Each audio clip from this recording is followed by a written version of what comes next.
This is Scott Becker with the Becker's Healthcare in a special episode of the Becker Private Equity and Business Minute podcast. The discussion today is Walgreens announces that it's going all in on physician partnerships and acquisitions. This is sort of a fascinating headline, and we'll talk through this in 7 quick points to give some historical perspective as to how we got here and what we see in the healthcare universe with physicians and acquisitions by hospitals, health systems, private equity funds, big payers, as well as sort of the Amazons and Walgreens. So here's some perspective on this, and we'll go through 7 quick points or so. First, Walgreens, by perspective, is well behind here CVS, Aetna, and Optum United. And of course, just like hospitals back in the day, if other hospitals started acquiring all the physicians and controlled the referral streams, the prescription streams, the control of healthcare, then the ones that didn't do so felt left behind. And that's sort of the historical perspective we've got here. Walgreens can't just be a drugstore chain without some control of the supply chain, the vertical integration, and so forth. They also ultimately probably have to be more significantly in the payer business and can't do that without physicians.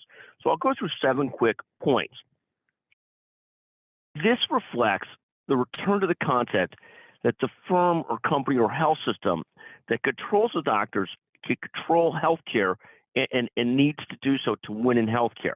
And this is not necessarily good or bad for society, probably bad versus good, but it is this concept that those who control the physicians and the prescription power and the procedure power and the ability to manage things are still sort of in the driver's seat. Second, there's a growing and massive shortage of doctors. This cannot be understated and how bad this is going to look in some time. Anybody who's a patient, which we all are, knows it's harder and harder to get an appointment with the doctor that you want when you want it. Third, the goal to control doctors or own doctors started 2 to 3 decades ago with hospitals and practice management companies. The original practice management companies sort of blew up under the debt they took on to do this. The hospitals that did so often became sort of the mega and controlling systems in the markets.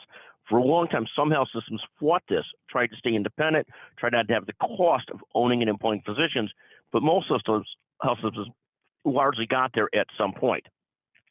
Fourth, the core concept of trying to control physicians, trying to employ physicians, has accelerated greatly on all fronts in the last decade. Now I think, I forget the exact number, but probably 60% of all doctors are employed, 89% of all primary care doctors are employed. That's really where we've moved towards. Fifth, this might have started as a wave with the private equity funds and the payers, but most notably, it's the huge payers that got way after this the last 5 to 10 years. Optum being the leader with more than 60,000 physicians employed, or more than 5-6% of the physician universe.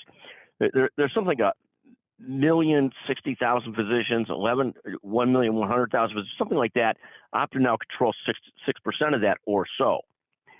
Sixth, Walgreens and Amazon, like in the old days, with slower hospitals to the game, now see themselves in need of trying to hire and partner with more doctors. Amazon's still trying to figure this out with One Medical and everything else. Walgreens is clearly in a race. It's a top 20 company by revenues. CVS, Aetna, and United Healthcare are 5th and 6th or so, 4th and 5th, 5th and 6th, right in there. They've fallen behind. They're very much trying to catch up in this game, but it's hard, and there's not enough doctors. There's a great shortage of doctors, but Walgreens is playing catch-up.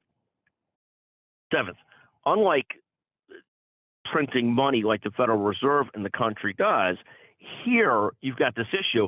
It's more and more difficult to train and develop more physicians to keep up with the pace of the growth and aging of the American population. 330 million people and counting, and only 1 million doctors or so, and more retiring and more working part-time and so forth.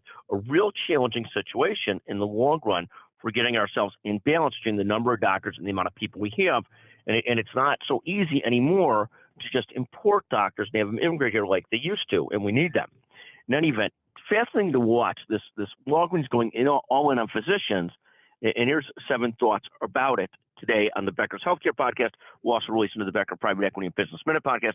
We hope you enjoy this. Love your perspective. Thank you for listening, and thank you for joining us on these podcasts.